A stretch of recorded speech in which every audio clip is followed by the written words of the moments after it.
గద్వాల తాలూకాలో ఒక్క రూపాయి కొత్తగా మంజూరైందా కాంగ్రెస్ ప్రభుత్వం వచ్చినాక నేను అడుగుతా ఉన్నా.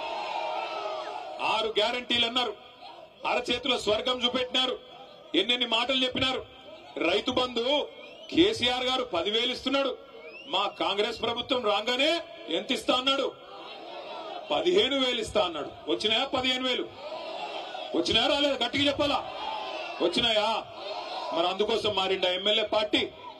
మన కేసీఆర్ గారు 2,000 పెన్షన్ ఇస్తుంటే 2,000 ఏముంది, నేను 4,000 ఇస్తా అన్నాడు. వచ్చినాయా 4,000 పెన్షన్లు? వచ్చినాయా? మరి అందుకోసం మారిండా? దేనికి మారిండు?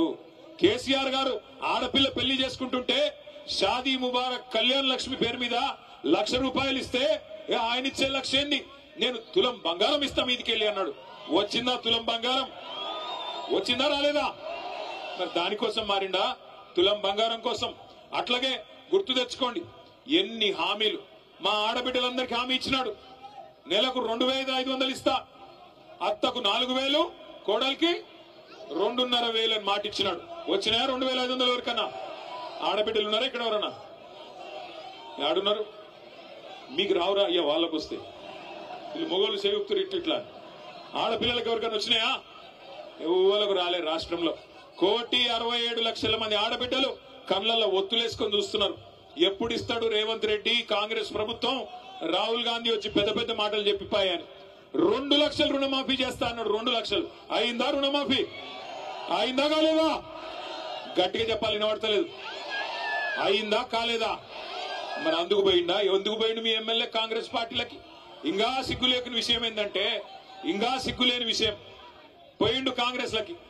ఇవాళ పోయి మన టీవీ వాళ్ళు అడిగినారు, అయ్యా నువ్వు ఏ పార్టీలో ఉన్నావని. ఏం చెప్పాలా పాపం? బీఆర్ఎస్ పార్టీలో ఉన్నా అని చెప్తున్నాడు.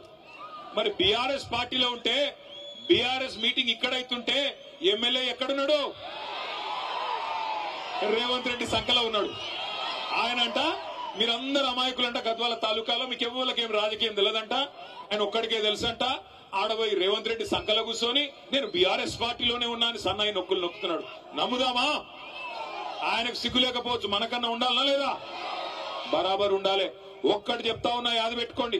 ఇవాళ ఒకటి మాత్రం పక్క, ఎవరు ఎన్ని ఎత్తుగడలేసినా, ఎన్ని రకాల చిలిపి ప్రయత్నాలు చేసినా, ఎన్ని సన్నాయి నొక్కులు నొక్కినా సుప్రీంకోర్టు యమా సీరియస్ గా ఉన్నది. ఈ 10 మంది ఖచ్చితంగా రాజీనామా చేయక తప్పదు, ఉప ఎన్నికలు రాక తప్పదు. రాబోయే 9 మాసాల్లో, 6 నుంచి 9 మాసాల్లో ఇదే గద్వాల తాలూకాలో తప్పకుండా తిరిగి ఉప ఎన్నిక రాబోతా ఉంది. బుద్ధి చెబుదామా పార్టీ మారిన ఎమ్మెల్యేకు? చెబుదామా? వెనకాల నుంచి గట్టిగా నిలబడాలి. చెప్దామా? బుద్ధి లేదా? మళ్ళా కేసీఆర్ గారు ముఖ్యమంత్రి కావాలన్నా అవుతా? కావాలా?